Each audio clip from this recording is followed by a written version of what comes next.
Hi everyone, আমি সৌমি। আজ আবার এসেছি একটা নতুন রেসিপি নিয়ে। নতুন নয়, এটা সবারই খুব প্রিয়, এটা বাঙালির খুব প্রিয়। এটা হচ্ছে মোচার ঘন্ট। তো মোচার ঘন্ট তো কে কে খেতে ভালোবাসো আর কে কী দিয়ে খেতে ভালোবাসো অবশ্যই কমেন্টে জানিও। চিংড়ি, ছোলা, না নারকেল কুচি নাকি বাদাম। তো আমি একজন টিপিক্যাল বাঙালি মধ্যবিত্ত ঘরের মেয়ে এবং বউ, তার জন্য আমি কিন্তু ছোলাটাকে ভীষণভাবে পছন্দ করি, প্রেফার করি এটাতে দেওয়ার। চিংড়ি মাছও যদিও খুবই ভালো লাগে, কিন্তু আমার যদিও মনে হয় যে নিরামিষের দিন তো আর চিংড়ি মাছ দেওয়া চলে না, তার জন্য আমি এটাকে কিন্তু ছোলা দিয়ে খাই বেশিরভাগ দিনই। কিন্তু আমার শাশুড়ি মা বাদাম খেতে ভালোবাসে, তাই কাউকেই রাগালে চলবে না। তাহলে ছোলা এবং বাদাম দুটো দিয়ে আজকে করছি। দেখতে পেলে কড়াইতে জিরে, তেজপাতা আর কিছুটা গোটা গরম মশলা ফোড়ন দিয়ে ডুমো করে কেটে রাখা আলু ভেজে নিয়েছি হালকা করে, এবং আগে থেকে সেদ্ধ করে রাখা মোচা এবং অল্প একটু ছোলা দিয়ে দিয়েছি।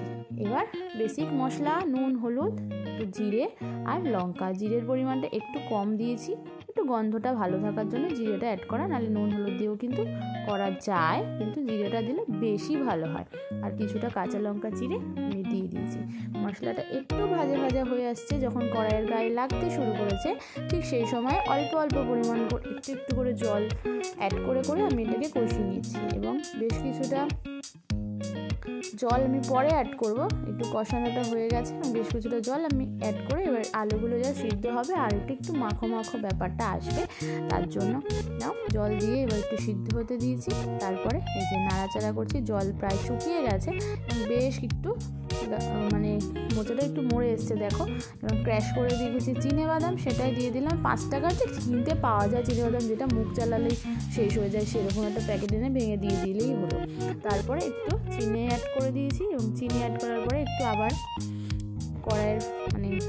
গ্যাসের ফ্লেমটা হিটটা ফুল করে ভালো করে নাড়াচাড়া করে শুকিয়ে নিয়েছি। আর এই যে দেখো, একতলা ভাত নিমিষে তুমি খেয়ে নিতে পারবে। ভীষণ সুন্দর, ভীষণ সুস্বাদু। বানিয়ে দেখো, যারা নতুন অবশ্যই ট্রাই করো।